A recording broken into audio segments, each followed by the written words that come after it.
Question number 25 2015 में 3 number का आया हुआ है। ये भी बहुत ही सिंपल क्वेश्चन है, फिगर नहीं दे रखी है तो इसकी फिगर बनाएंगे। सबसे पहले क्या कह रहा है, in triangle ABC, triangle ABC बना लो, ठीक है, ये रहा एबीसी, ठीक है, इसको नाम दे दो ए, इसको नाम दे दो बी, इसको नाम दे दो सी।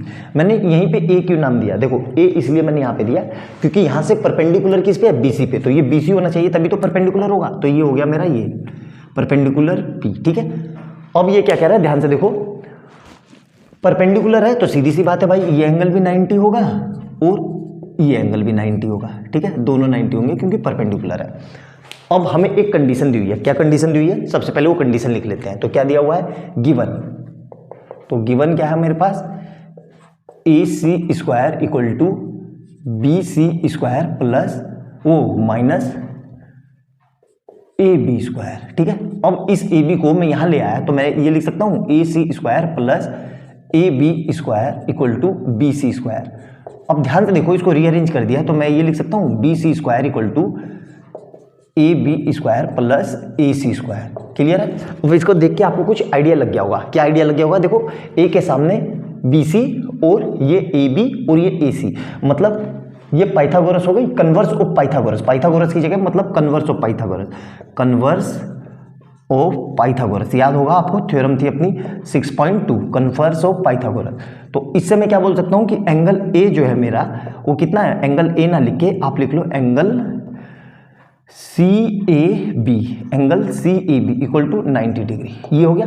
अब देखो ध्यान से, angle C A B equal to 90 degree. अब यहाँ पे आपको एक थ्योरम पता होनी चाहिए कि अगर 90 डिग्री से, ये 90 डिग्री से वर्टेक्स है, मतलब ये वर्टेक्स हो गया, 90 डिग्री से अगर इस फिगर को अच्छे ऐसे रोटेट कर लो, देखो मैं समझा देता हूँ आपको अच्छे से, बार बार मैं आपको रोटेशन का कंसेप्ट बता रहा हूँ तो इसको भी देख लो। तो ये ए यहाँ कर दिया मैंने और यहाँ कहीं पे बी और यहाँ कहीं पे सी, तो ये अगर 90 डिग्री है पी, मतलब इस वर्टेक्स से ये 90 डिग्री हो गया ना, इस वर्टेक्स से 90 डिग्री से अगर इधर परपेंडिकुलर ड्रॉ करें तो ये दोनों ट्रायंगल, मतलब ये दोनों ट्रायंगल आपस में क्या हो जाएंगे, सिमिलर। यहाँ पे थ्योरम है, लिख लेना कि if a vertex, if a perpendicular is drawn from the vertex यानी 90 degree of a triangle then the triangle are in equal proportional. तो इक्वल, तो अब मैं इससे क्या लिख सकता हूँ, ट्रायंगल, कौन सा ट्रायंगल, ट्रायंगल ए पी, मतलब A P C, A P C P ए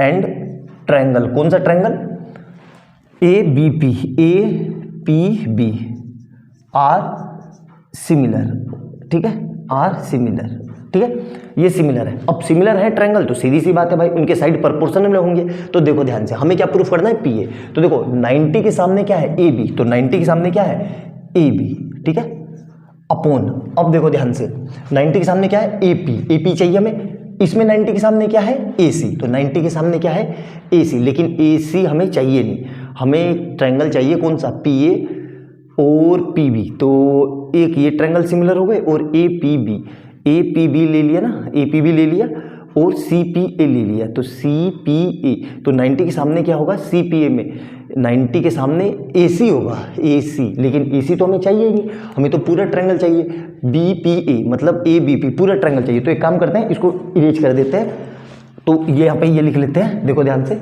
इसको इरेज करके हम क्या लिख लेते हैं, ध्यान से देखना,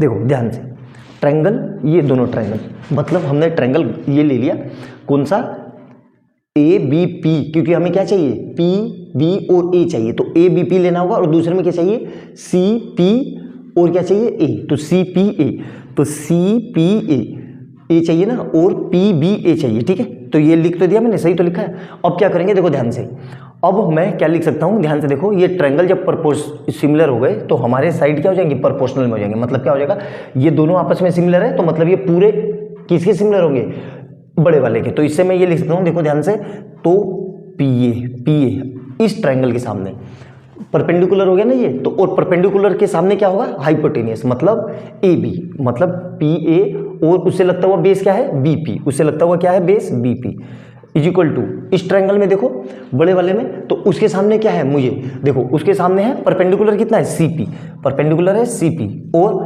उसका वो बेस कितना है, सी पी, और परपेंडिकुलर कितना है, पी ए, तो इन दोनों की इसको इधर भेज दो, इसको इधर भेज दो, तो क्या हो जाएगा ये PA into PA is equal to PB into CP। Clear है यहाँ तक? तो यहाँ से कितना आ जाएगा PA square equal to PB into CP, और यही हमें प्रूफ करना था, चाहे तो देख लो। तो कितना सिंपल सा क्वेश्चन था, कैसे आसानी से मैंने प्रूफ कर दिया। बस आपको जो ये थ्योरम बताई है इसको नोट कर लेना और अच्छे से लिख लेना। तो यही इसका कंसेप्ट था और यही इस क्वेश्चन को करने का तरीका भी था। तो अच्छे से नोट डाउन कर लेना, कोई अगर मिस्टेक हो तो उसको देख लेना। वैसे मेरे हिसाब से कोई मिस्टेक है नहीं, अच्छे से कर लेना। बहुत ही सिंपल और बहुत ही साधारण क्वेश्चन है, अच्छे से लिख लेना। मिलते हैं अगली वीडियो में बहुत प्यारे क्वेश्चन के साथ, तब तक के लिए बाय बाय दोस्तों।